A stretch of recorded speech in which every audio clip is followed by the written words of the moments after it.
Hey guys, good morning and welcome to the show. Today we're going to have Brian here and we're going to talk about burnout and things like that because that's an important thing to discuss. So we're going to do that today. But he's still waiting to come in, just trying to figure out what he's doing here. So I have my coffee and everything. While we're here and while we're started, some dear beloved friends of mine gave me these wonderful little 10-color pens. Aren't these great? Look at that. I could totally take a zillion notes with this. Look at that. Isn't that awesome? So I got these in the mail this morning. I was awakened to a pleasant surprise to that. And so now I'll be using these as well. So I've got them up here in my little pen holder carousel there. And so now I'm just still waiting for Brian to join me, which he should do any minute now. But first I'd like to say thanks, Luna. Thanks, Brent. Because I know it was kind of both of you that kind of thought this one out. So that's awesome. So I'm going to be drawing with that at some point here. I really should have some kind of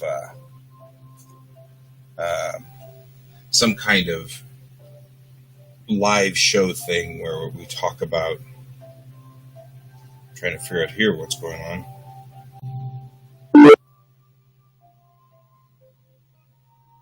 Somebody kablooping me, but I don't know where they're kablooping me to. I don't know what that kabloop was about. Oh, well. I am muting my phone. That's what I was really here for. Aha! That kabloop was Brian. Brian is ready to join. Here's Brian. Hey, look, it's Brian. Hi, Brian. Welcome to the show. Hi. I see I see your head. Oh, there you are. That's because the monitor is there and your camera is there at 90 degrees.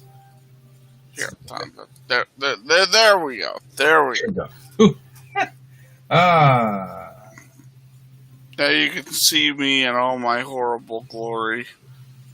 So Brent's kind of listening until lunch. He's got 25 minutes till lunch. Thanks, Brent. So Brent and Luna got together and gave me these awesome 10-color pens. Look at that. Look at the number of colors on this thing. Holy crap. Isn't that awesome? There's a ton of them, too. They gave me like a million. It was beautiful. There we go. So, why, thank you. Why, thank you. My DeLorean shirt says Donald. So, anyway, okay. I'll bring up I've got captions for you. No, I have captions for you. It's right here. There. Yay! You can find him online. All right. And Donald's saying he loves the DeLorean shirt. So, okay. Leave that up for a bit.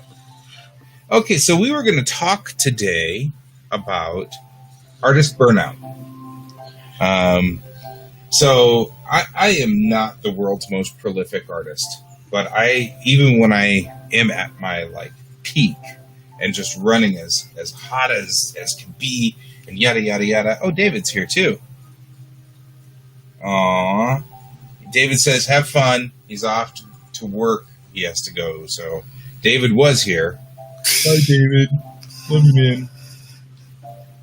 He's off to make $1 from I know. Probably one whole dollar too. Yeah. So, I'm not the world's most prolific artist. It takes me a long time to do work. It takes me a long time to roll up to a piece.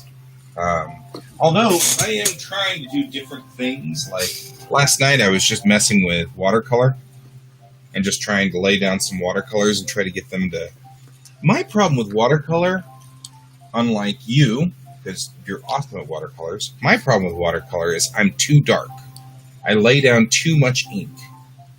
Because watercolor dries darker.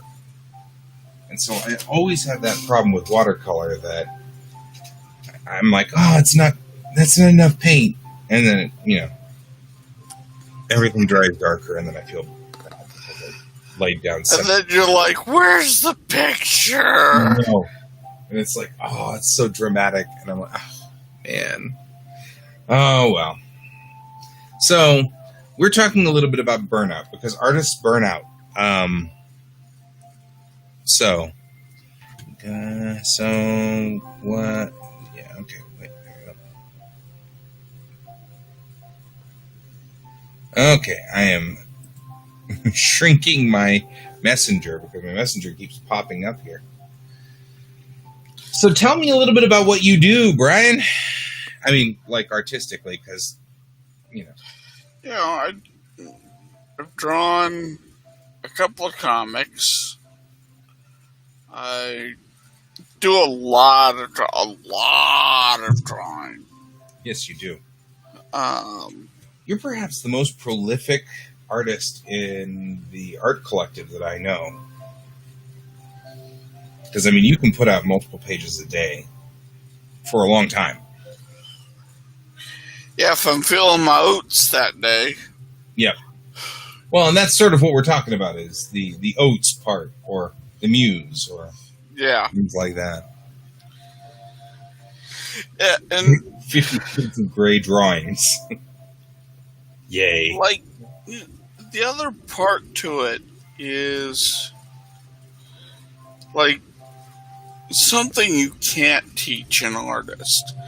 And that is when your body is trying to tell you, dude, stop. Yeah. Well, and that's, I was likening it the other day to the thing about creatives is it's like everything else that the human body does. There's a fatigue point. But when you're running or walking or pushing barbells or things like that, your muscles start to give out. Things start to fail. You kind of get a clue that you're burning yourself out. But with drawing, you don't. It just fails at one point in time. At just some point, it just stops working. That's not entirely true. Well, that's what happened with me, I guess. The problem is that all of a sudden you feel like, oh, it just stopped. But actually, if you take a look at it, there was a longer period of time of little signals that you were missing. Yeah. Yeah, that's what I was saying. Like with a muscle, it starts to shake or whatever, and you're like, oh, okay, maybe it gets sore. And yeah.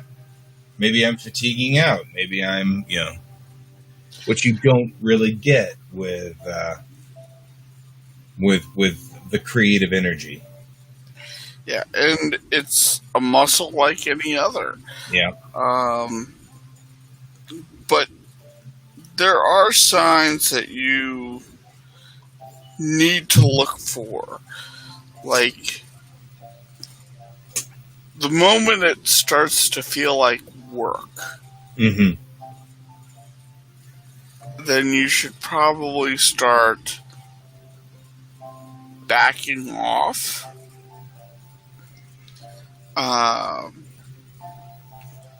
And then there's what happened to me, which was the complete and total collapse. Like, I was ignoring it through, this is starting to feel like work and I'm not having fun, but I'm still doing it, to, okay, you're stopping.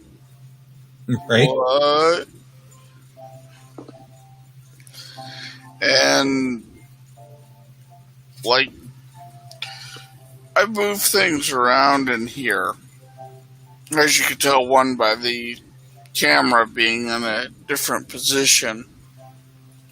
But, like, for the last, let's say, month, I haven't even had my tablet plugged in. Right. and I haven't really felt like drawing. I've been doing a lot of miniature painting. But for the drawing side, I just haven't. Mm-hmm. But my mind has still been chewing on things. And like my dad commented the other day, he goes, "You're working on something in your head. I can tell you are." Even though I wasn't actively working on anything, my mind, in the back of my mind, I was chewing on something. But this has been an ongoing process with the burnout since October. And sometimes you just have to let things play out, you know? Yeah. I'm finding, so Donald's saying reading a good book or seeing something in nature gets the creative juices flowing. He also says good nutrition and sleep affect it. That's something I'm noticing. I started with every so often I'll take ZQL now because I just don't sleep 8 hours at night. I'll sleep 4 hours or 5 hours, and then I'll get up and work, and then, and that's just, it's not as good for me. So I will acknowledge that definitely that's a thing. Well, and this is different than not feeling inspired. Right. Like, this is you're feeling inspired, but then you sit down and you don't want to do it. Right. Like, this isn't about inspiration and having inspiration flow through. Because I've had a lot of inspiration lately. And it's so hard to no will.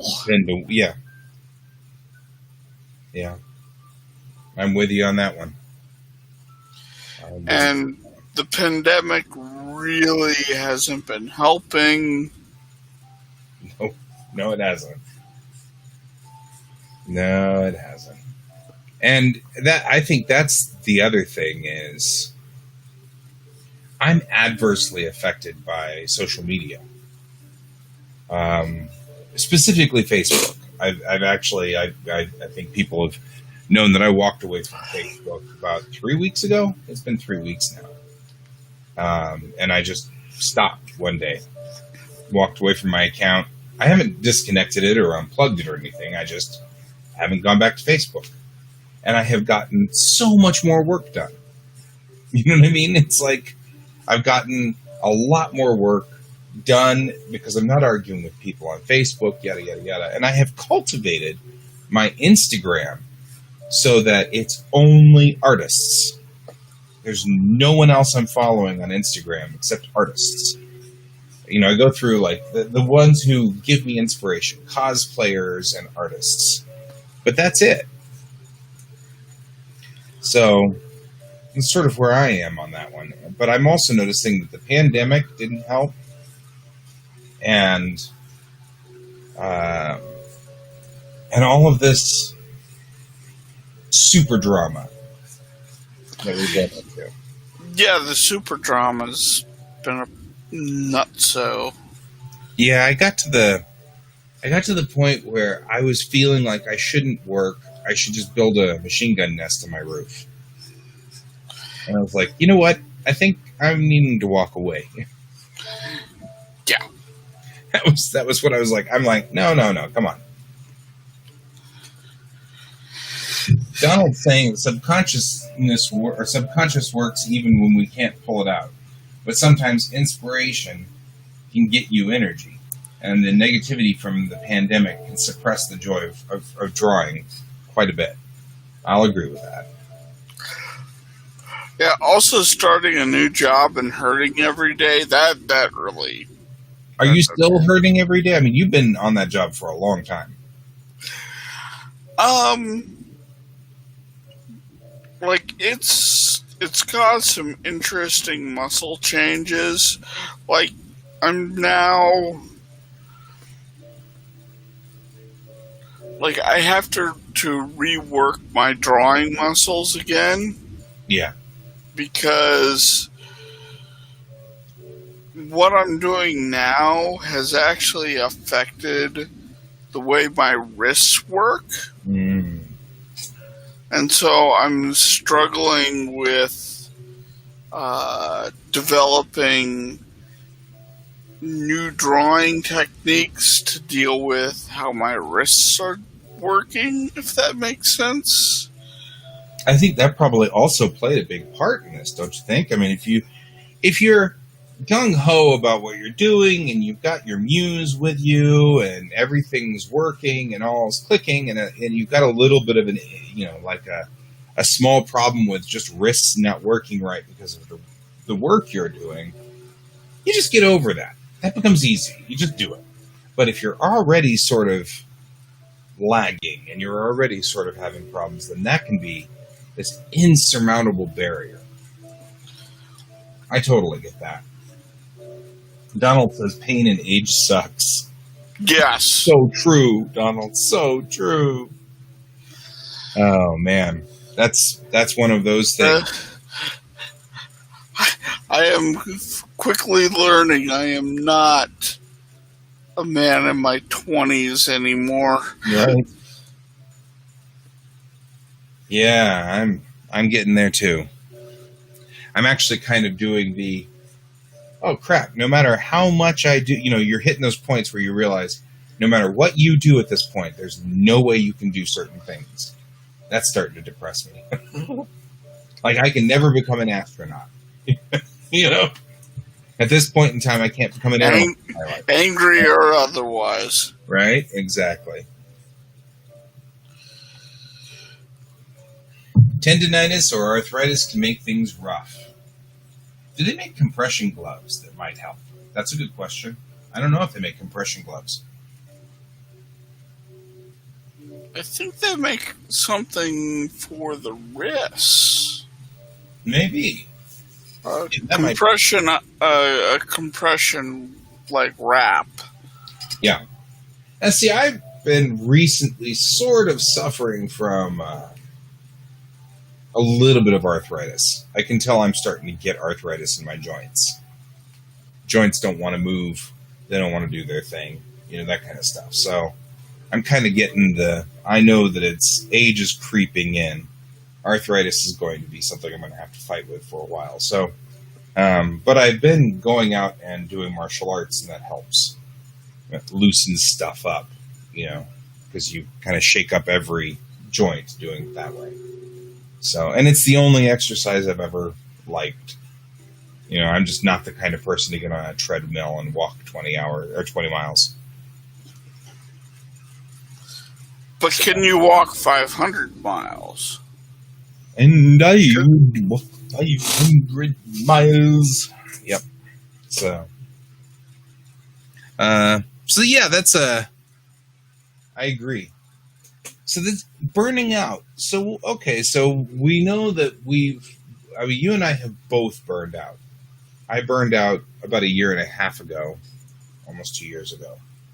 And it brought an end to a good storyline, because it brought an end pretty much to the witch's storyline, which is not dead by any stretch. I'm going to have to put it on a shelf for a little while and come back to it. I can't tell if you're frozen or not. No, I'm not frozen. Oh, you looked frozen for a minute there. But the shiny object caught my attention. What the hell is that?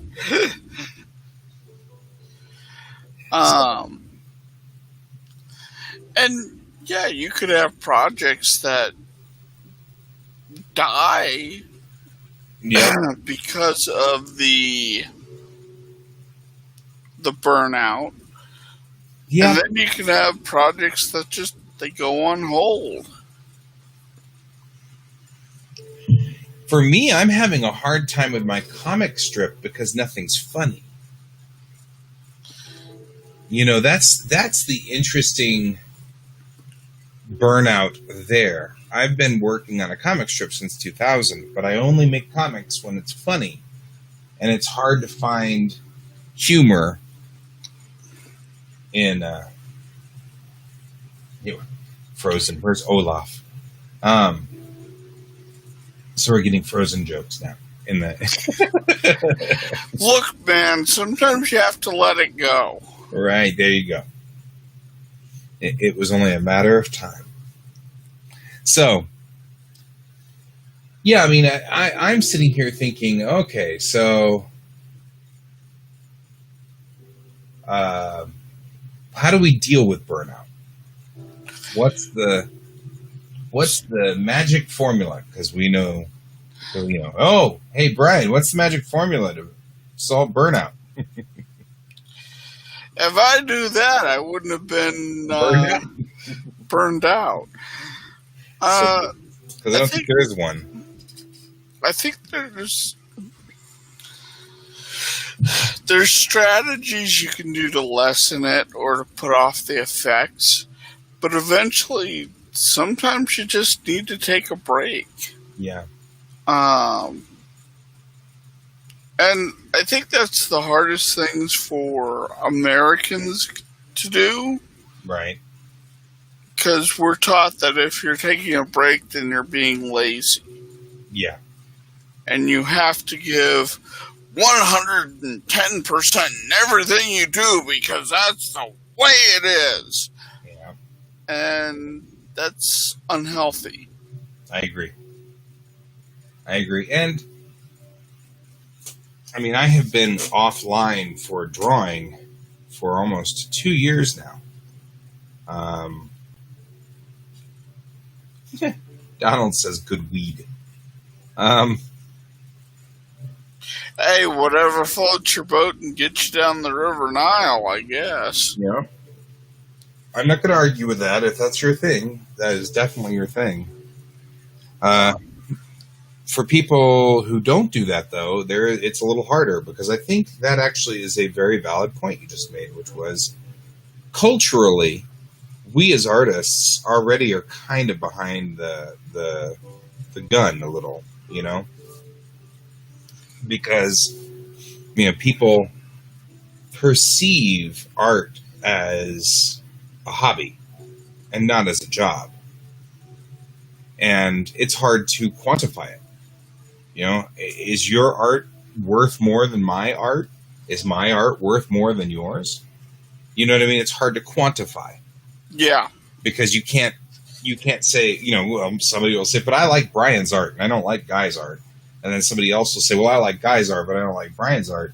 So you can't just say, well, obviously Brian's art's worth $50 and Guy's art's worth, $70 or whatever. There's no quantification for it. And it doesn't help when you've got people who work at different speeds. For when you and I were both at our prime, you and I would actually kind of race a little. As I recall, we did the Flash Gordon page together. And we both roughly come up with a page in about the same amount of time. It took us about 8 hours. Yeah. No, it took us 4 hours. That's right. It took us 4 hours. Because it was 2 shows. 2 2-hour shows. But it took 4 hours for us to make the entire page. So we both work at about 4 hours a page. And that's the other thing that people don't understand is it takes a while to draw. Like, they think you wiggle your fingers and say the magic art incantation and poof, we're drawing. Art has been made. You're there done. It happened. Right. But it's a very, very long process. It is. Filled with lots of crying and right? telling yourself that you are a horrible artist and that this should burn, and maybe you should become that barista at Starbucks. You would feel better. Yeah. You have to start every morning looking in the mirror and going, I'm a pretty bird. I'm a pretty bird. People love me. I'm a pretty bird. Oh, man, I know that one. So Donald says he used to know a guy who couldn't hit a dartboard until he got drunk, and then he could hit the bullseye all day long. I don't know. Maybe drinking is the answer. I would rather not have to start my day intoxicated. Thank you very much. This shit's already hard enough to do. Yeah. But you brought up a very good point there. It's not just the 4 hours. There's another hour of prep. Even if that prep is just staring at the mirror going, I'm a pretty bird, you still have that extra hour of prep time. I can't write unless I've got. Everybody has to go away for me to write. Otherwise, I hate writing so much that I am willing to do laundry rather than write. You know what I mean? So everything is a priority over writing. So I totally understand that one. It just calmed his nerves, said Donald. I actually completely agree. I have known a lot of people who psych themselves out. That's a big deal. I have that problem right now. I have one of my clients has upped the bar. They're trying to be more professional and everything like that, and they're totally willing to keep me. But I know that they are going for a more professional look now, and they've upped the bar, and now it psychs me out whenever I work with them, because I get psyched out that I'm not good enough, and that good enough, not good enough thing starts to hit, and I'm suddenly unable to draw. It's difficult to draw. It makes it hard because every time I draw, is this good enough? Is this good enough? Is this good enough? You know what I mean? And I've had pieces rejected by them now, which means, whereas before I could just draw pretty much anything and they'd accept it, they were happy. But now they've got enough of a base that they can write back and say, okay, we've got to up this one. And they don't reject. They've never been mean. They've never been. It's me that psychs myself out. You know what I mean? It's me that's freaking myself out. They're doing perfectly fine. Yeah. And rejecting art is totally normal. That is an absolutely normal part of our lives, I don't need this person to be standing this way. I need them standing this way, And there's nothing wrong with that. That is absolutely normal. It's a normal part of everyday existence. So but I know I've been psyching myself out, totally doing that. I get it. And that's a big problem. So that's what. So to Donald's point, maybe a small amount of alcohol isn't a bad idea, just enough to settle the nerves down. Yeah, not inebriated, but just enough to settle the nerves. And that's. I know a lot of artists that do that. I actually, but I don't. That's the only problem is I don't drink and I don't do drugs. So we've got to come up with another alternative, Brian. So now what? And now how do we calm the nerves down? What do we do? How do we... So this show actually quite literally was my way of getting back on the horse.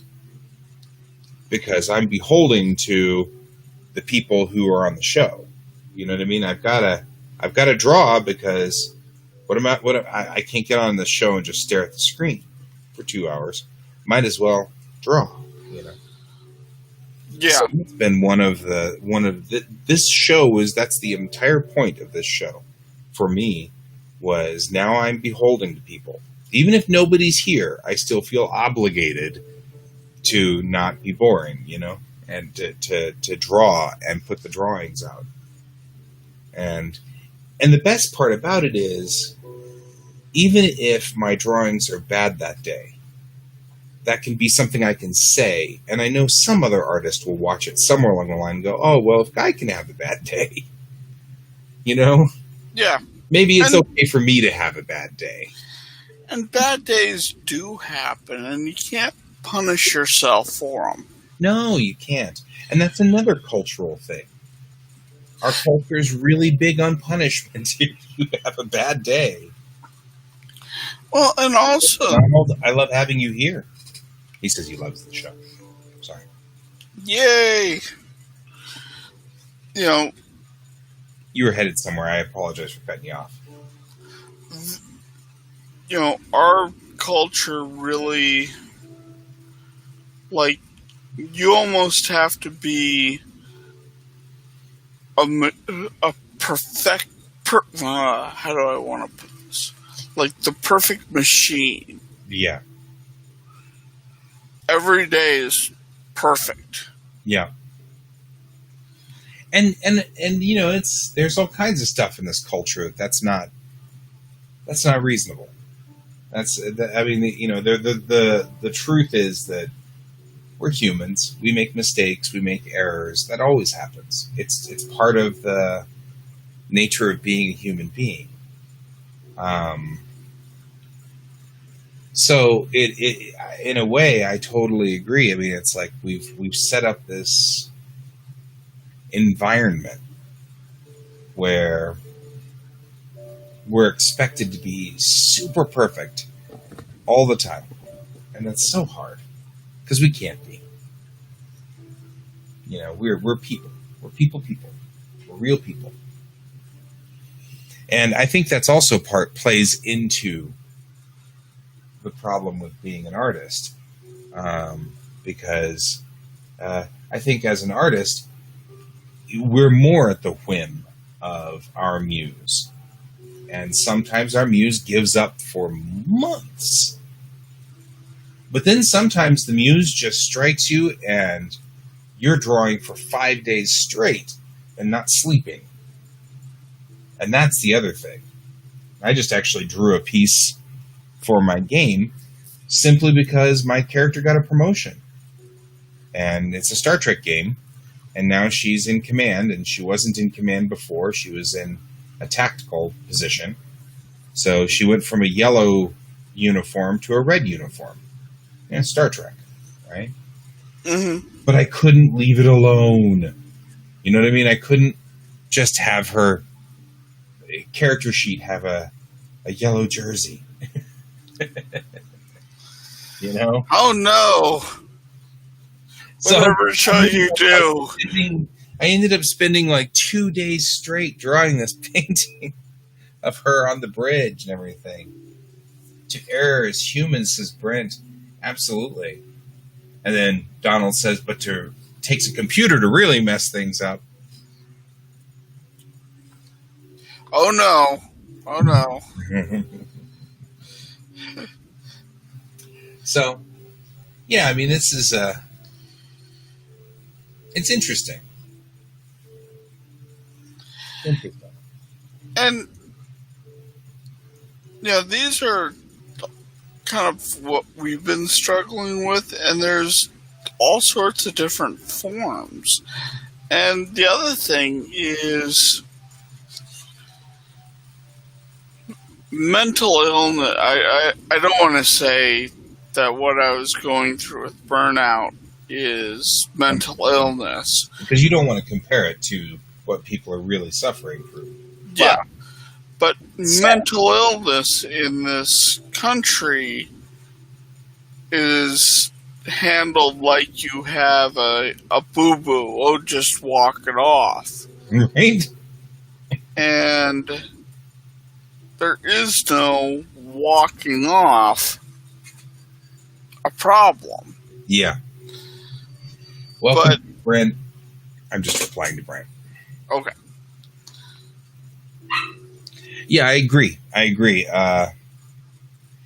again, it's not to compare what we're going through to mental illness, although I know that I have gone through bouts of depression, and depression is a mental illness, and one that we should be taking better care of as a culture, and we're not. Because you're right, we're just stiff upper lipping it. We don't want to back down. And so, but yeah, when I go through my bouts of depression, I can't draw. I can't draw to save my life. I really can't.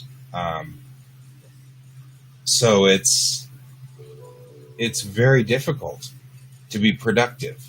And I know I've got a board over here of all the jobs that are on my plate today. And I see quite a few jobs, There are a lot of jobs out there that need to be done. And this will fill my show up with things to do for a long time. The good news is the show also helps me, when Ron or Fred or the guys at Earth Tower want to know where I am on certain projects, they can just look through my shows. They're here. Yeah. But I'm only putting in 2 hours a day as far as they're concerned, right? That's all you could see. And since I only am putting in 2 hours a day, clearly I'm not getting other things done. Because I'm like, that's how you have to shuffle all of these jobs, right? We're cycling through them. It's taking months for me to do projects. But on the flip side, I went back and looked at my project with Fred, and he assigned it to me in 2015. So it's been 5 years that I've been on this project with Fred. So I kind of get a little bit of, can you hurry up a little? The nudging. Yeah, Donald's saying temporary insanity is okay for short periods. That being said, in funny but caring way, know that there's always another day. Yeah, but we're not talking about it in that way. Yeah. What we're talking about and the relation to burnout is that this is all mental, and really that's just hop back on the horse. You know? Right. That's the problem. Is when we burn out, and it's not other people alone. I mean, it's us. We also feel like we should just be able to just get back on the horse. Just get back on. Just, come on, Brian, get back to work. Just walk it off. When I have these moments where my muse walks away, I'm like, I don't know what to do. I don't want to work on comics. It's not just and I think that's part of it, is we're talking about a want, right? But it's because there's a lack of a word here, right? But the only thing you can say is, I don't want to work. And everybody who works at every one of those jobs goes, well, I don't want to work either, And it's like, well, yes. But it's more like, you work at, let's say, the mailroom. You stuff envelopes and you put the stamp on it and you ship it out. It would be like if every so often you came into work and you had no envelopes and no stamps. And you still had, and everybody's like, well, just get to work. That's the way it feels a lot of times, is that, it's like going into work and your computer's missing. So we say we don't want to work, but that's a misnomer. It's a misuse of the term, because we don't want to use the word we can't work, because Donald asked, does bouncing from one project to another help? Gives you to get a chance to give one a break for a bit. right? Which is exactly what I'm doing, is rotating. That's what I do to avoid burnout. So that's how I avoid burnout, is the cycle. And it doesn't work for me. But and every artist is different, and that's the problem. For me, it works to keep burnout away, is to keep flipping through the projects one at a time, and that's why every show is different for me. And that's why the show works perfectly for me. You guys just sit here and join me. Brent says there's a difference between artist work and his kind of work. It's hard to truly understand until you're in that position. One of the things that it's like an attention thing. There were days when I used to do reports analyst work for Time Warner. I used to go into work and analyze performance and do performance reviews effectively. Every day we would check to see how many mistakes the provisioners did in the network. And then I would roll off a report that said, Brian had 17 mistakes yesterday. And if that became a trend, the manager would go to Brian and say, Brian, you've had 17 mistakes every day for the last 6 days. What's your problem? Or whatever. And of course, the truth of the matter is I would go out to all of the provisioners beforehand and say, Brian, I pulled the report. You're on the report today. Fix it real quick, because they could fix those errors. And they'd go back and fix the errors. So I was everybody's best friend. But I could pull that report. In fact, it got to the point towards the end I learned how to use Access that was the job where I learned how to use Access. And I made a report that ran automatically every morning and did the report, emailed all of the provisioners saying, you're on the report, and then waited 2 hours and then ran the report again, which I literally made a program that did my job for me. I didn't tell my managers that because I didn't want to lose my job, but I did that, And if it didn't run, it would email me at home and say, your report didn't run. Oh, God.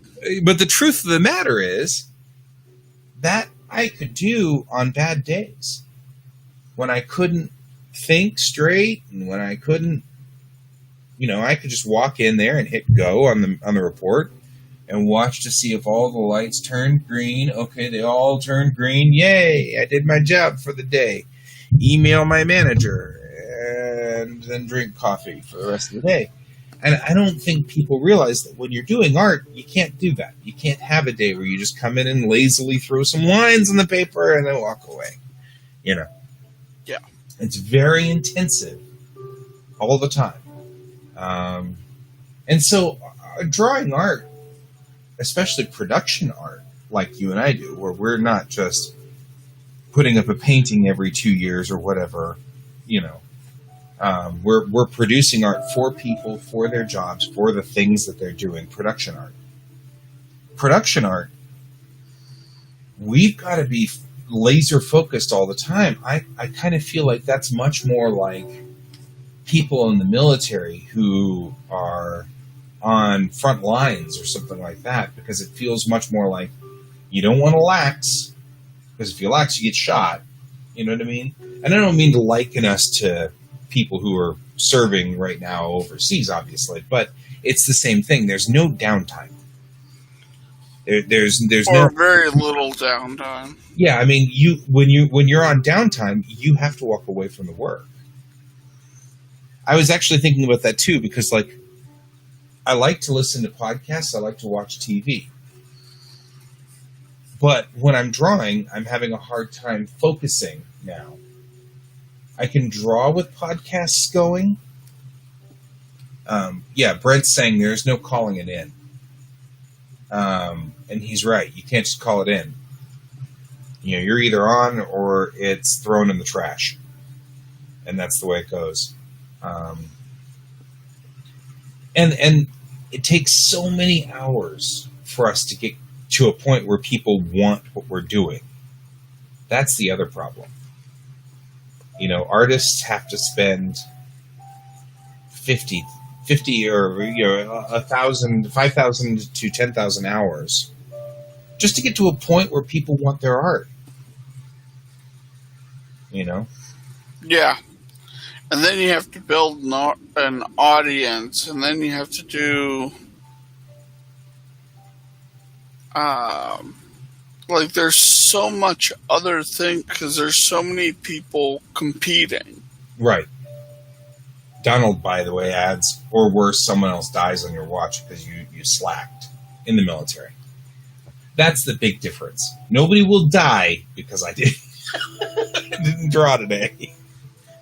I mean, that's why I'm loath to compare it to the two.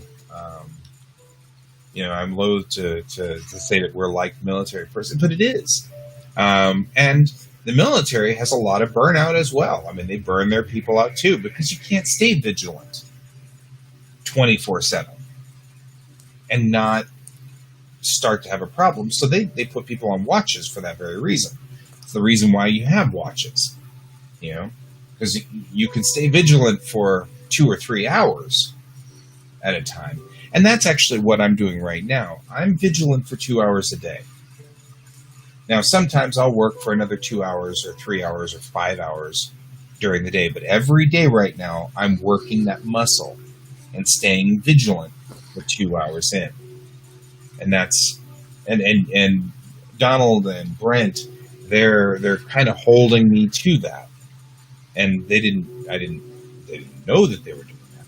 But it's what they're doing. And it's nice to have them along. They're there. It's sort of like they're my cheerleaders. They're helping me out. They're keeping me on task. And I really appreciate that. It's very... there have been days where I'm like, I'm not up for it. I'm just not up for it. I'm just not. But I've gotten in there anyway. Gotten in the ring, gotten started, And usually after chatting with these guys for a while, I get kind of jazzed. And wait, I gotta put that up on screen. Thanks, Brent. Brent's saying, rah, rah, rah, sis boom ah.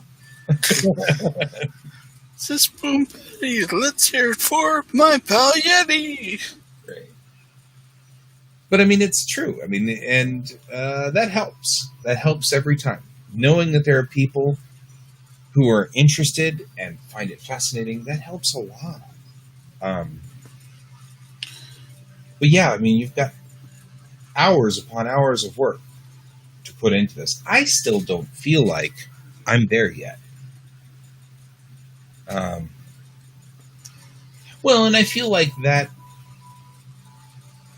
the feedback. That Donald's saying drawing of Snoopy and other cartoons helped thousands of veterans during Vietnam to feel a bit connected to home. Art does help people in various ways. That's our value. That's why we're here. That's why we have to do what we do. Some of us, I mean, I legitimately feel like that's a calling. I feel like I'm supposed to tell stories to help people out. Somewhere out there, somebody's reading stories or reading my comics or something, and it's making it easier to get through the day. Or somebody's watching my show and it's making it easier to get through the day. You know what I mean? That's what I'm hoping for.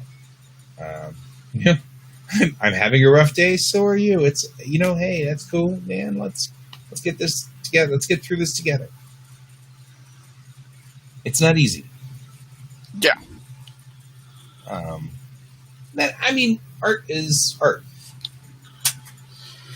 I'm glad you put a piece together last night. I saw that you had put a piece together. That was cool.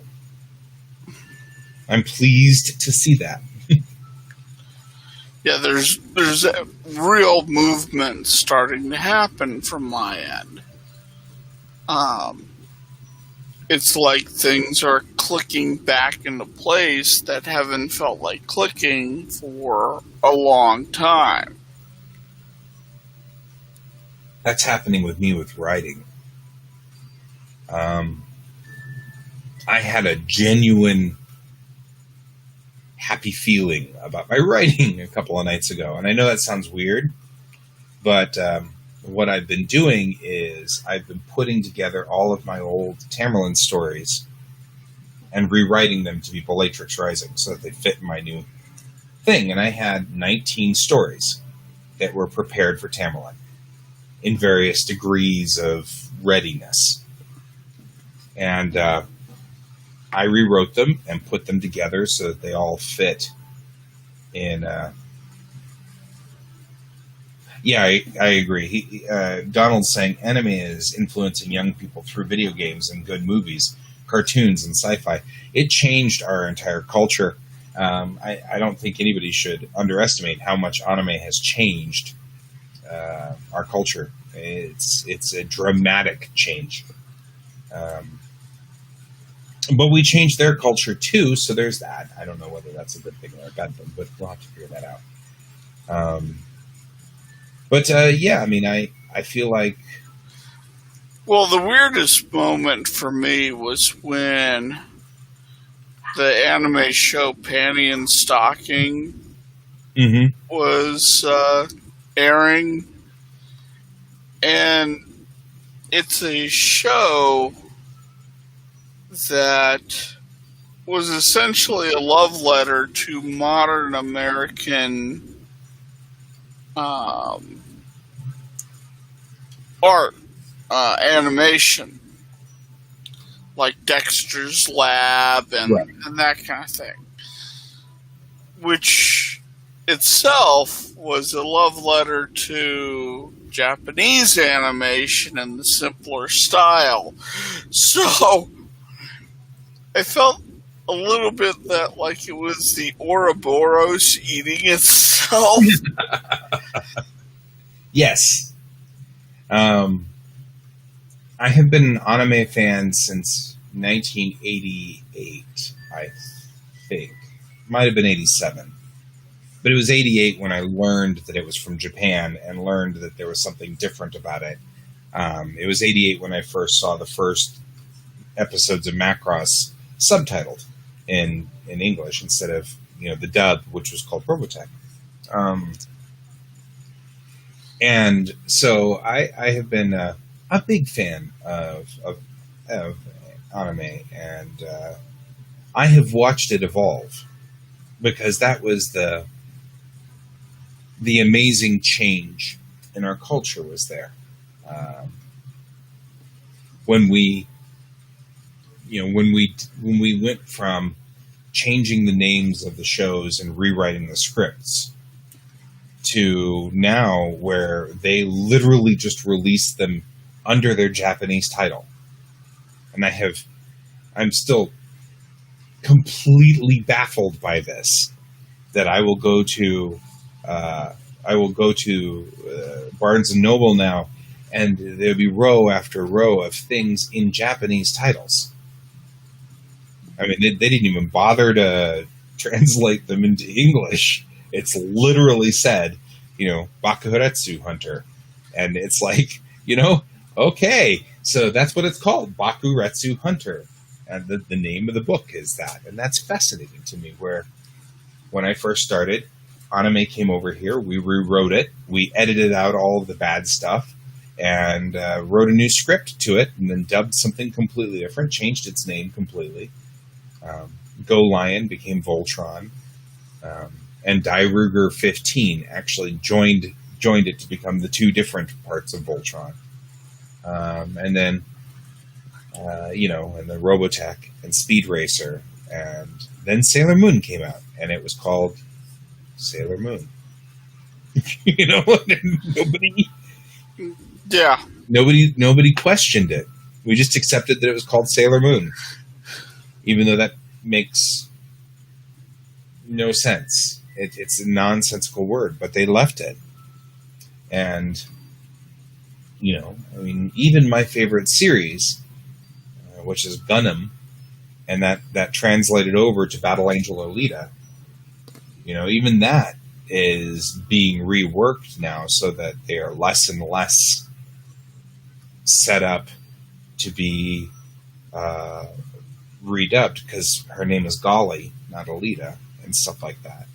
Mm-hmm. And I can see that. And although I've got to admit, the way the movie did how she got her name is much better than the way it was in the manga. So in the manga, Ito names her Golly because his cat was named Golly, and the cat had just died. So he named her after the dead cat.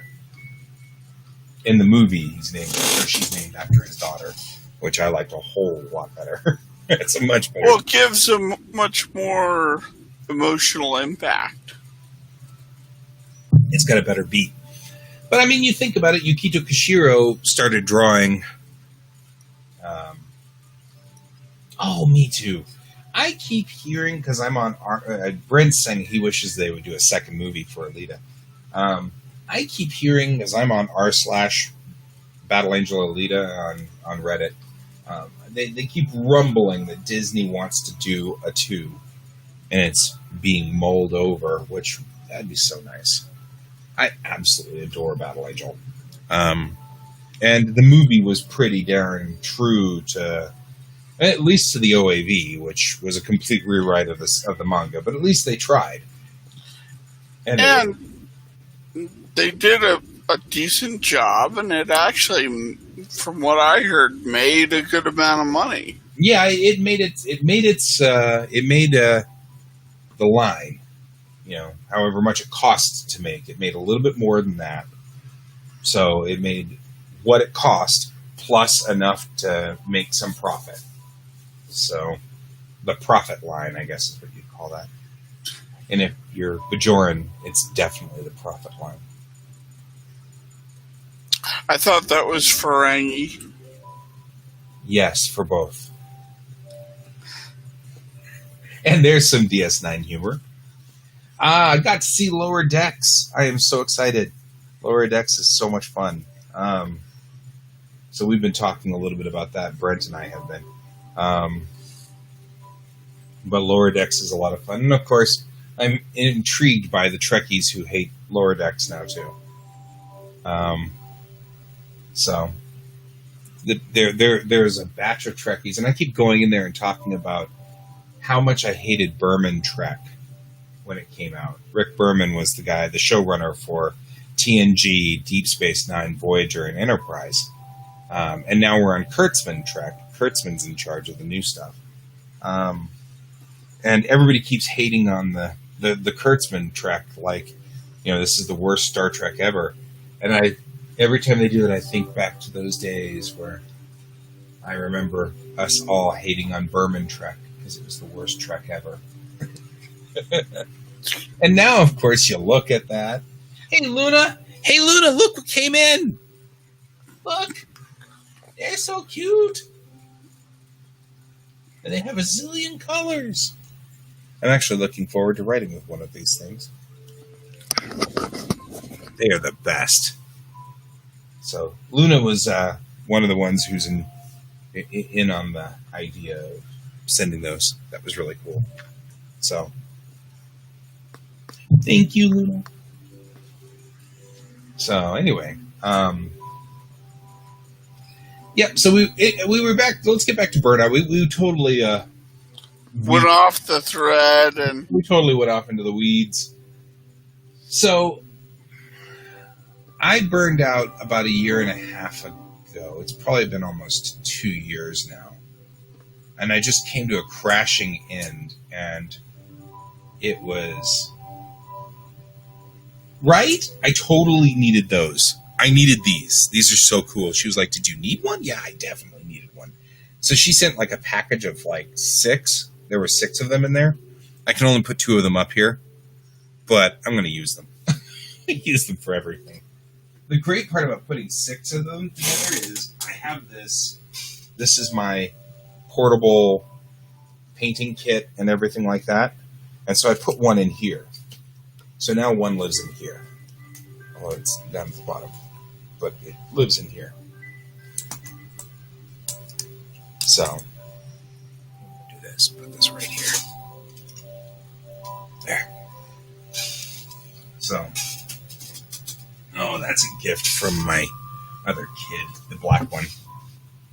So, she my other kid who lives in Japan, my Japanese kid, she knows of this also. She knows of this love of multicolored pens, so she brought me one from Japan, but it's very difficult to get them. So when Luna found them, so yeah, it was really cool. I've got like a pack of them now, so I can. That's the other thing that real quickly. I hate to digress real quick, but I wanted to explain to Luna about this. Those multicolored pens that are like 10-color pens, I usually can find one, and then they break, and then they're out. So you gave me 6. So when this next one breaks, I just pull another one out. I'll just keep going down the line, and it's the best part is I can keep using these guys forever. So I've got a lot of supply here, so that's awesome. So anyway, I'm sorry for digressing there, Brian. No, you're good. You're good. So, but back to what we were talking about with burnout. So, I ran out of steam back in. It's been about 1.5 years, 2 years ago, and all of a sudden my muse just left me. I could draw, but everything was flat and uninspired. There was no inspiringness, and the drawings looked really bleh. And I couldn't come up with a joke for my comic strips to save my life. And I couldn't. I was writing at the time Witches of Flame, and I just couldn't come up with. I couldn't come up with anything. There wasn't anything there. So it was really difficult to. And the worst part is that our livelihood hinges on the social media, getting out there, having people watch us, seeing us, and everything like that. We need that for our Patreon. We need that for, if we run a Ko-fi or buy a coffee for us or whatever. We need that. We vitally need that. So it's rough because we burn out, and then we need months of recovery, and there's nothing we can do.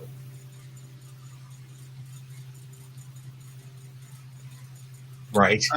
Until one day it just says, "Okay, I'm back." Right. What? I swear, muses and cats are the same kind of thing. I swear. My muse is a cat. I know that must be it right there.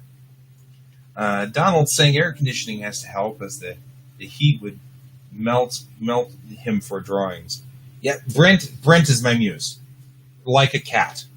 So Brent, if you're my muse, you've got to just disappear for 3 months, and then just come back and go, "I'm here." No explanation. You're not gonna tell me why. In fact, I never left. What?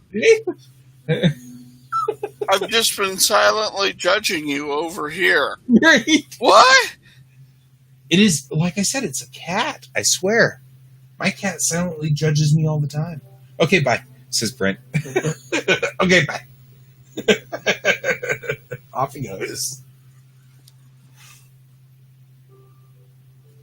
Oh, yeah. Luna says it took her a decade to want to get into art again after her BFA. I could see that. I could totally see that. I mean, I guess I count myself lucky that I've only been offline for about 1.5 years,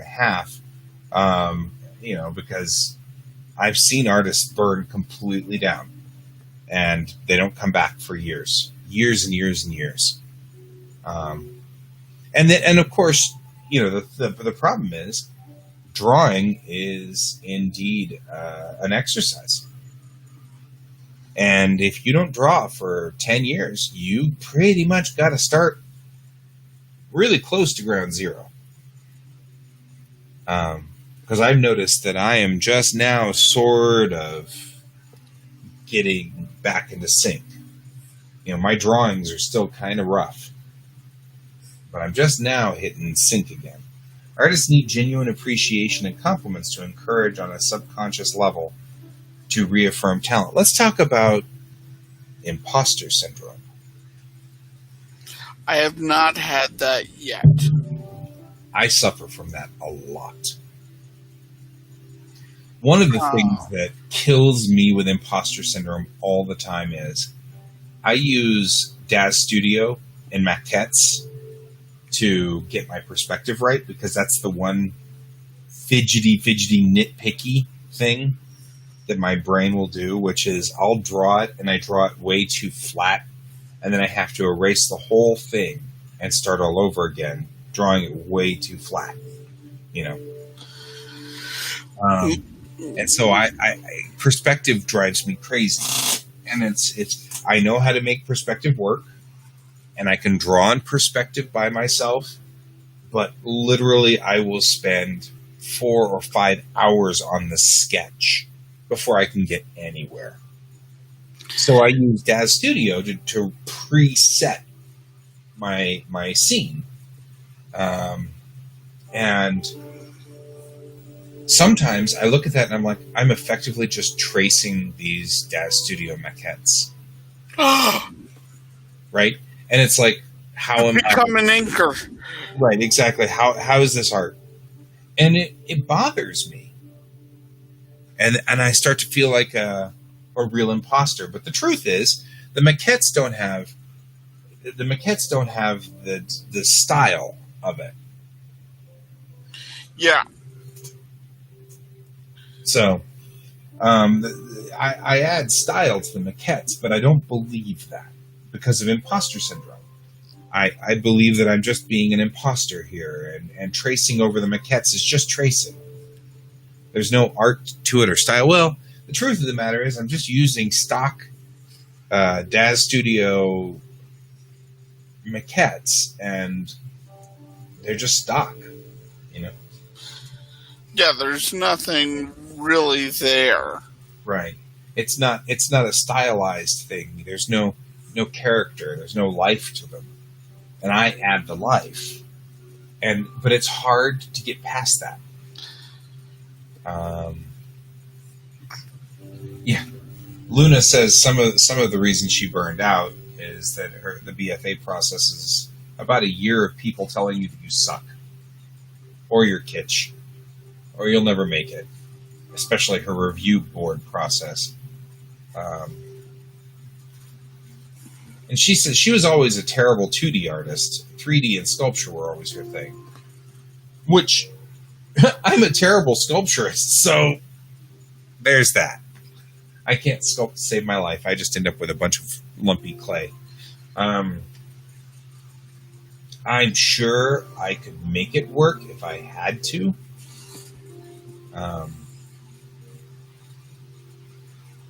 Luna says she thinks that's still art.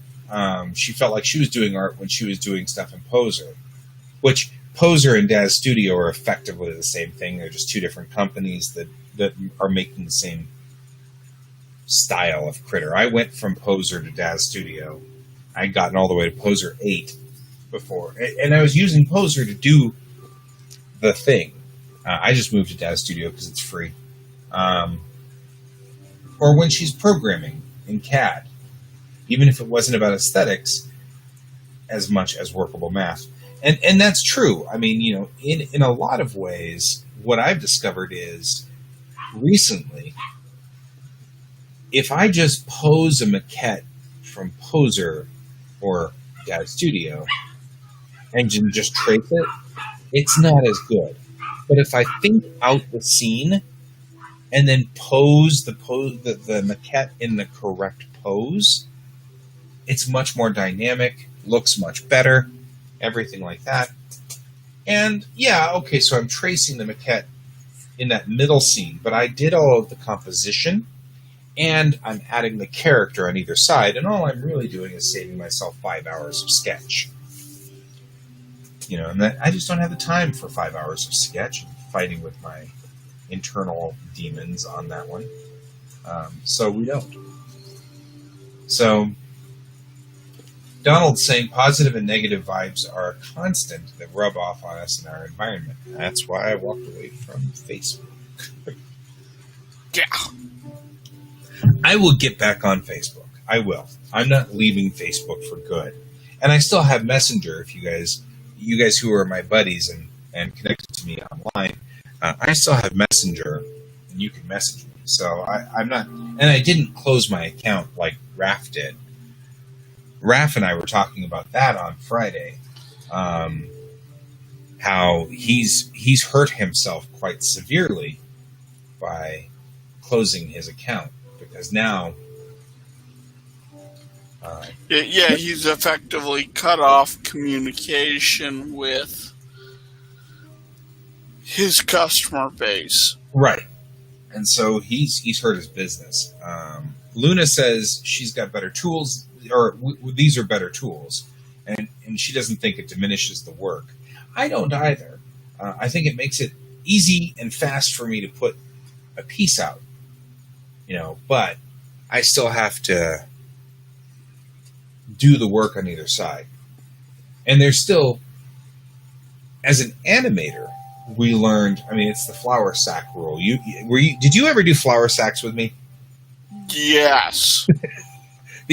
So for those of you who are not familiar with the animation technique called flour sack, you are given a flour sack, and then you have to do a range of things with the flour sack and draw the flour sack doing stuff.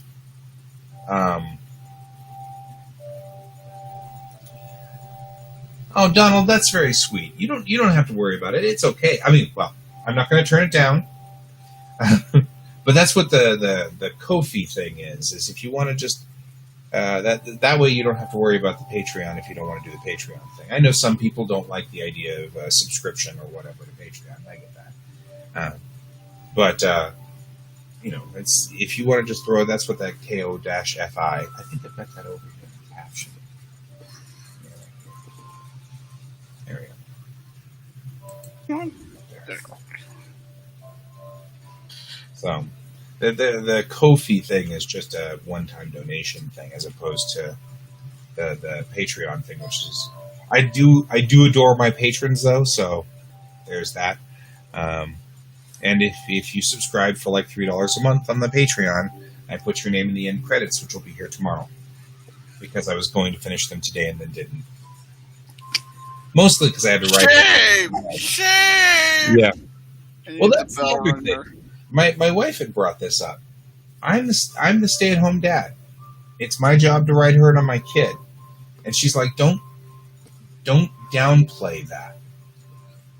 Being the parent that does the job is a hard job. That's taking a considerable portion of your time away, and that's something else.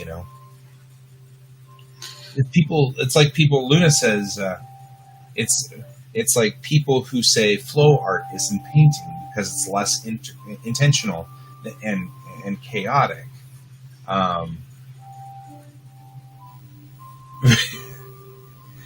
So, wow, we got a lot of comments coming in here, but it still requires intention and work and a knowledge of chemistry. I agree.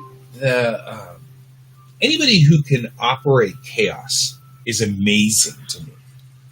The people who do chaotic work, the people who do flow art, and as much as I make jokes about Jackson Pollock, I mostly make jokes about Jackson Pollock because he literally was kicking paint cans off of scaffolding onto his artwork.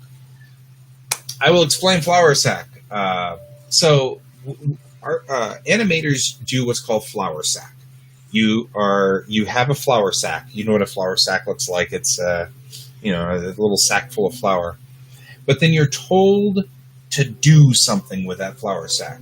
The first flour sack I ever did, I had to show sexy. That was what I got. I was given sexy. So I did a flour sack, like in classic poses of, like, with one arm up and kind of laying on their side. And then I did it doing a pole dance.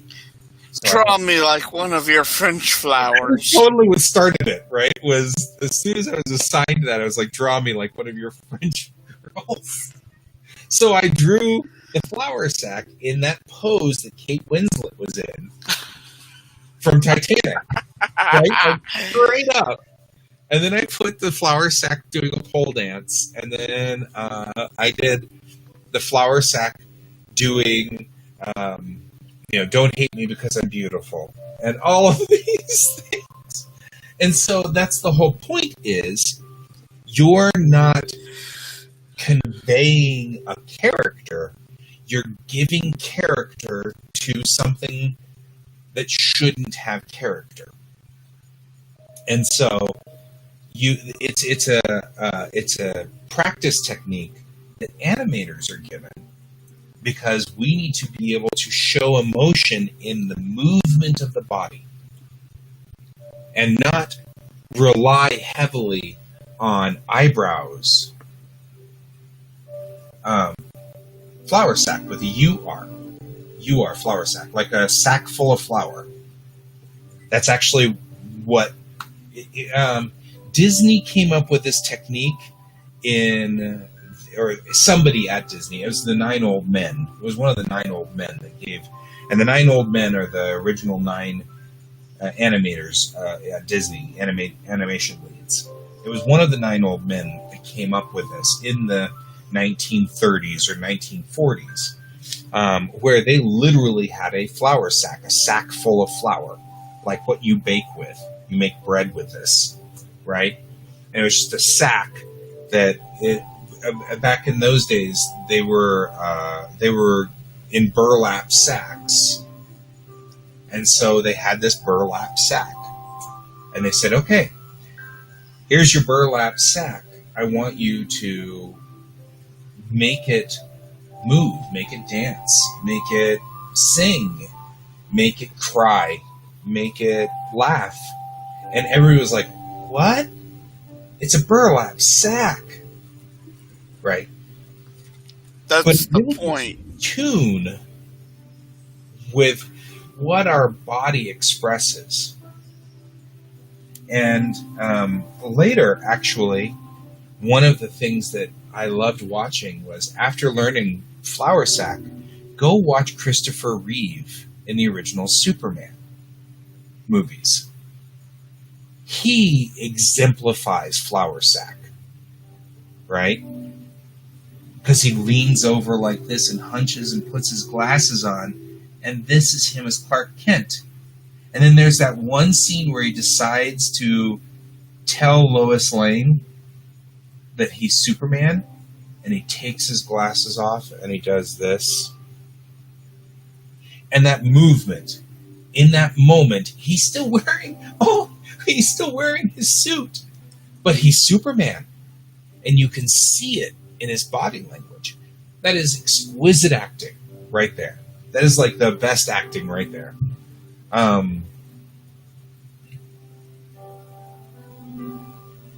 Right? And Luna's saying, here she's thinking, flour makes an okay glue and a fairly good moldable dough. And yeah. No, it has nothing to do with that. It totally has everything to do with emoting and showing the emotion. And so I kind of try to flour sack my comics now. I'm trying to figure out how to flour sack them in a way. You know, one flour sack talking to the other flour sack, and it's trying to explain. And when it explains, you're so forward. Everything's coming forward. Your head's forward. Your arm's forward. Right. It's the flour sacks were burlap bags. They were flour used to come in burlap sacks, and then they were burlap, and then after a while they came in fabric. So these fabric sacks, it's actually during the Depression, Great Depression, moms would take these flour sacks, and that's where flower dresses came from. because they were making dresses for their kids out of these flour sacks because they couldn't afford to do that. So the flour company, the companies that made flour, they would put prints on their fabric, realizing that they were probably going to end up being on kids at some point. And so rather than making their sacks like brown and useless, they started to print things on them. So you'd end up with flower prints, like prints of flowers on their flour, making the pun, the obvious pun of, this is flour, and so we're going to put flowers on it, the obvious pun. So that's where it came from, those flower dresses. That's the whole point of them, was in the 30s, people were too poor to afford new clothes for their kids. So they would make dresses out of the sacks because they had to have flour to make food. So they'd get these flour sacks. And so artists, animators, took the flour sacks as well and said, we're going to animate those and make them say things and do things. I don't know if I have any pictures of my flour sacking. You and I did flour sacking for a while, and it was kind of fun. Yeah, but we haven't done anything in a long time with those. They're good for us. Yeah. Yes, Donald. Donald saying in biblical times wearing sackcloth was a symbol of humility, being humble, and feeling remorse. I agree. I think a lot of religions really enjoy the idea of self-abuse. I don't know what that's all about, but okay. And I'm not a religious person, so this is beyond me, but I understand that people are. And Luna's like, this is an awesome history lesson. That wasn't intentional. But yeah, so I do lessons with folks. I try to do flour sacking with them so that everybody's like, I hate flour sacking. And I'm like, yeah, but it's making you a better artist. Everybody hates flowers. It's hard. It's difficult. You cannot do anything to the flour sack that would change it from being a flour sack, but you still have to make it like sad or happy. It's like, it's brutal. It's so brutal. And it's interesting. I think people don't realize what we go through to become artists. And we have to go through to become artists. And I think that I feel like I had flour sacking on my Instagram once. Because I feel like I was talking about that once. I'm going to go look and see. So, Brian, what are the things you like to do? I do miniature painting. And I do, like, that's creative on a completely different level. It is.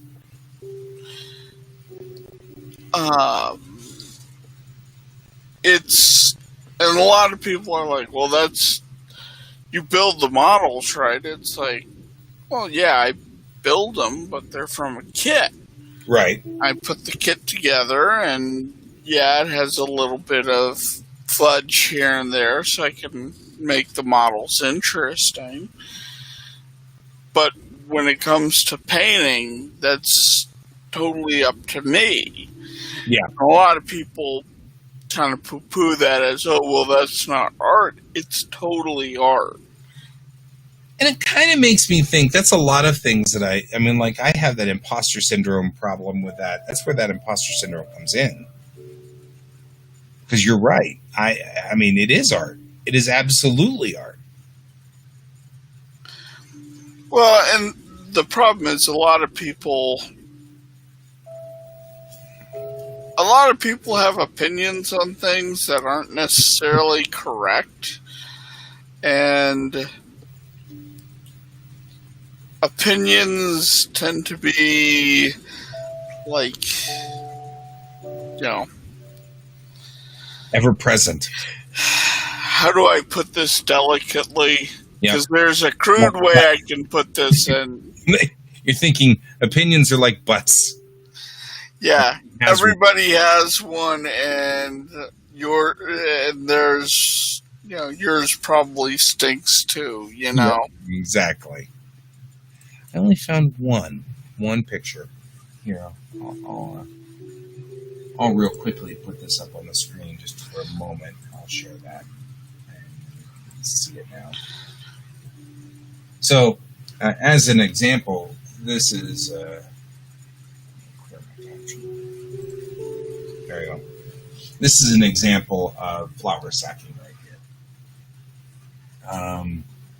And I had juggle and I had share, and the idea is to make the flower sack.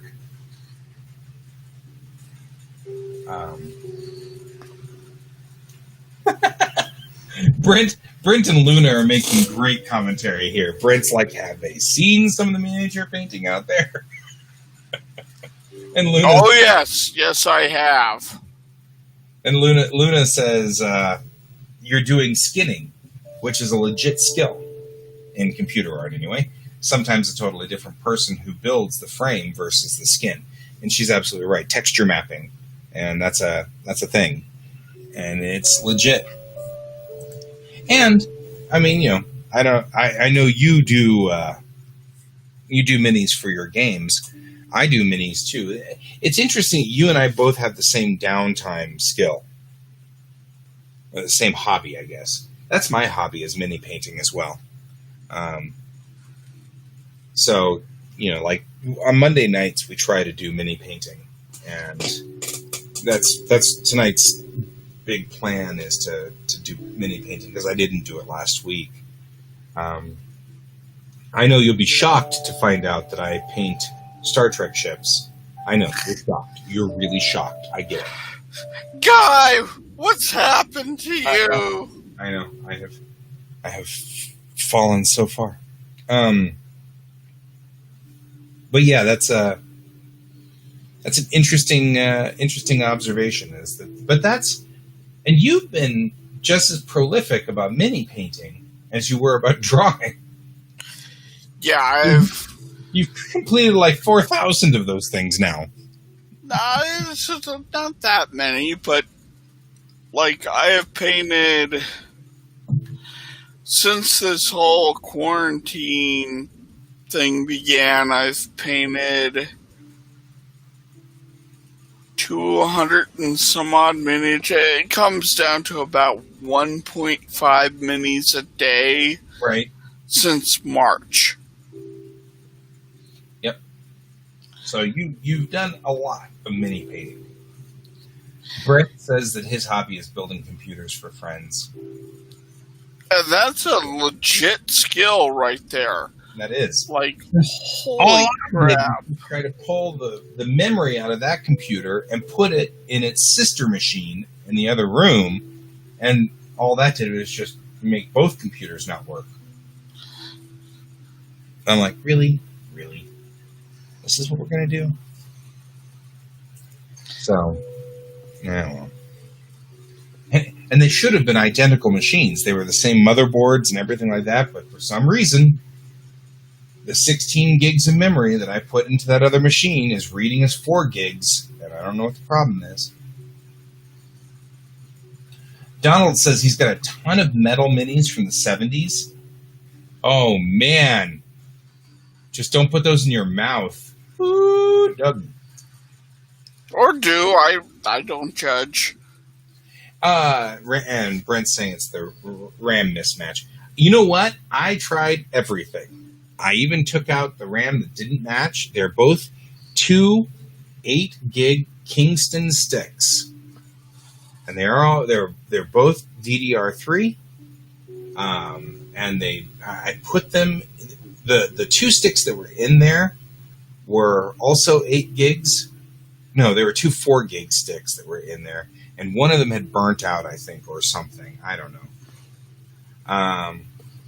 And I put first I put the two sticks in slot 1 and 2, and then that didn't work. So I put it in 1 and 3, and that worked.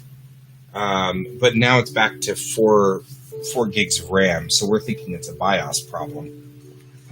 TLDR, I'm never going to discount you, Brent, for your work on computers, because I thought I used to build my own computers in the 80s and the 90s, and I'm still having, it should be easy to put 2 sticks of RAM in. Nope. My wife's computer is still running on 4 gigs. We don't know what's going on. So there's that. So respect, my friend. Serious respect for putting together computers. Woof. So anyway, back to the topic here, because we've got just a few more minutes before we've got to go for lunch. We were talking about burnout. So we talk about the way we cope with the stress of drawing, which nobody thinks is stressful. We sort of address the fact that drawing is more stressful than especially production work, comic books, comic strips, stories like that. That's very stressful. And so we cope with it by doing various interesting things. And I notice that you cope with it the same way I do, by painting minis. And that's great. That's awesome. I think that's really cool. Yeah.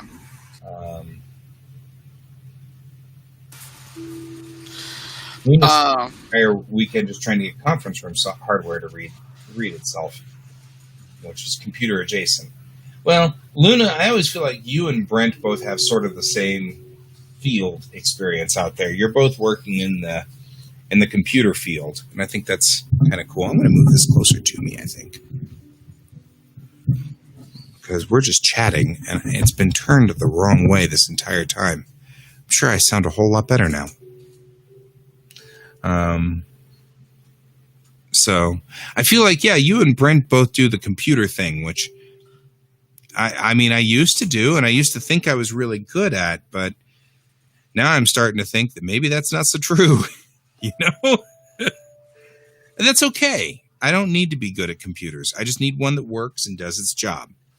And then as long as I can get to work over here on the tablet, we're fine. So anyway, so we cope then with our problems by working on minis. Yeah, doing something completely unrelated to art. Yeah. Well, not unrelated to art, but unrelated to what we're normally doing. Right. Luna says she does computer software work because it pays better than art. And there is that. And there is definitely skill crossover. You're talking about skill crossover between computer work and art. I absolutely agree. There is absolutely skill crossover.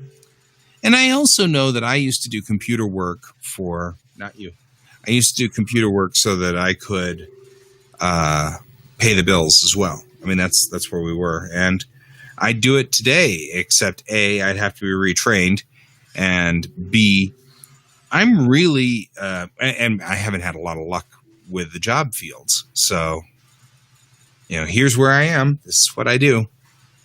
We make this work where we can.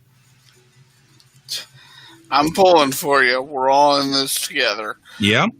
Well, and that's why you and I need to get back together again and draw some competition. You know what? Let's do that sometime. Why don't we plan to get together and flour sack? We'll just do flour sack. You could flour sack with me, because I like torturing you. Apparently, this is a thing. Abusing my own friends is definitely a skill that I have. So, well, them's fighting words, right? I know them's fighting words. Hey, Brian, come flour stack with me. Them's fighting. I'm just about done here. Yeah, we're gonna break here, and we'll go to lunch, everything like that. A draw fest. So, I'd actually be more than happy to draw anything with you if you just wanted to do a page of work at the same time. Yeah, well, this entire time I've been drawing. Like, I had a character pop out I wasn't expecting that is getting a Pepper on here. easier to draw question mark redesign. So Luna is saying she wants to make a flour sack out of flour because it sounds like a meta thing. So sculpt the flour sack out of flour, like a flour dough. That would be awesome, actually, Luna. I would love to see you flour sack with a flour sack out of flour dough, sculpting it. That would just be so cool. There'd be something really nifty and fluffy about that. So yeah, Brian, if you're available, we could draw together on a show in the morning if you're available on 10 to whenever, and we could just draw together. Because you can share your screen and I can share my screen on Restream, we've discovered. Yes. So we'll have to figure this out one day. That's the whole reason I went with Restream and not StreamYard. So, okay. I'm going to go on ahead. We're going to break in about 5 minutes here because I want to break a little early because I'm going to be composing and building the opening and closing credits for my show for tomorrow. Because I really kind of think that would be fun. So now that I can put video in here, would that be a Play-Doh or a flour sacks? Donald. It would. So there we go. Play-Doh, a flour sack. Okay, Luna, that's your task, man. That's what you got. That's what you're after there. You gotta now make a sculpt of a flour sack, emoting, because that's the point of flour sack. So you got to make a bunch of little flour sacks doing different emotions to give an idea of what flour sack is. And you have to do it with flour dough. I think that's the funniest and awesomest thing we could ever do. That'll be great. So that's her mission. Now I'm going to see what that comes up with. There we go. Play-Doh is edible, but not recommended to eat. No, it's not. It's just not. But they make it edible because kids will. As any dad will tell you. Well, I'm going to head off a little early because... Yeah, well, we're going to wrap here 4 minutes, and then we'll get going. So, TLDR, let's... I'm not your captain. I outrank you, but I'm on a different ship, so that's not an order. Okay, Brian. So TLDR on this one, Burnout. I'm glad you're getting back on the wagon. I'm glad to see you drawing again. Maybe we'll go a little slower this time and not draw as much. I know you've been drawing this entire 2-hour shift while we've been talking, but maybe we can get a little slower. Not quite so fast. Okay, well, thank you for being on my show, Brian. Appreciate it, man. And again, I'm going to bring your caption here so that you can find him online as @Cayen Sim. I am just happy that you're still doing the show. Well, I am too, actually. I kind of wondered how long this would go. I didn't know if I would keep doing this or not. But I'm enjoying it. I'm enjoying the Coffee with Guy, which I think I'm going to call that's the name of my show. Coffee with Guy? There you go. That's the name of my show. Because it's just really nothing more than just sit around, have coffee, chat with me while I draw. Well, there you go. It works. So, yeah, totally does. So, I'm glad to have you around, Luna. Thank you. And you too, Donald and Brent. All three of you guys are a pleasure to have around. Donald says, "Who wants to be a captain? Chiefs and snipes have more fun." You know, Tassara, my character Tassara, did not want to be the captain. She fought it all, well, as a Vulcan, so she just fought it by saying, "I do not wish to do this." That was her fighting it. But, there you go. Okay, guys, thank you for joining me. I will see you tomorrow morning at 10 a.m., hopefully with opening and closing credits, which is what I'm about to go build on. Thank you, Brian, for being with me. This week we've got some work still. We're going to be working on Ron Fortier's pieces that need to be done, and I'm going to be working some more with Fred's pieces. So, and then we'll see what Friday has to do for us. I don't know, but I do appreciate you being on my show with me, Brian. And I appreciate being here. And I will see everybody later. Have a good day.